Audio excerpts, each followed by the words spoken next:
বিয়েতে ৫১টা শাড়ি পেয়েছিল মেয়েটা। অষ্টমঙ্গলায় ফিরে এসে আরো ৬টা। এত শাড়ি একসঙ্গে সে জীবনেও দেখেনি। আলমারির প্রথম থাকে সে রাখলো সব নীল শাড়িদের। হালকা নীল একটাকে জড়িয়ে ধরে সে বলল, তুই আমার আকাশ। দ্বিতীয় থাকে রাখলো সব গোলাপিদের। একটা গোলাপিকে জড়িয়ে ধরে সে বলল, তোর নাম অভিমান। তৃতীয় থাকে ৩টে ময়ূর, যেন ৩ দিক থেকে ছুটে আসা সুখ। তেজপাতা রং যে শাড়িটার, তার নাম দিল বিষাদ। সারা বছর সে শুধু শাড়ি উপহার পেল।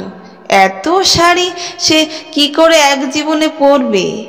কিন্তু বছর যেতে না যেতেই ঘটে গেল সেই ঘটনাটা।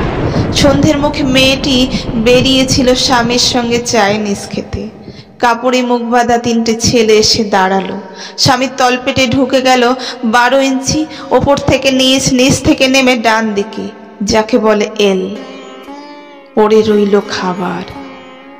চিলি ফিশ থেকে তখনও ধোঁয়া উঠছে। এর নাম রাজনীতি, বলেছিল পাড়ার লোকেরা। বিয়েতে ৫১টা শাড়ি পেয়েছিল মেয়েটা।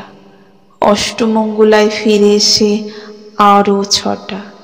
একদিন দুপুরে শাশুড়ি যখন ঘুমিয়ে, সে তার সমস্ত শাড়ি বের করে ৬তলার বারান্দা থেকে উড়িয়ে দিল নিচের পৃথিবীতে।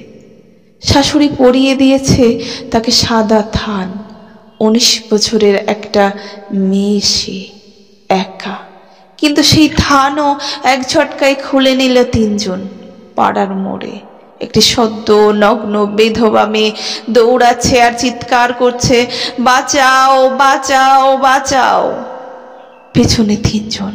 সে কি উল্লাস! নির্বাক পাড়ার লোকেরা। বিয়েতে ৫১টা শাড়ি পেয়েছিল মেয়েটা। অষ্টমঙ্গলায় ফিরে এসে আরো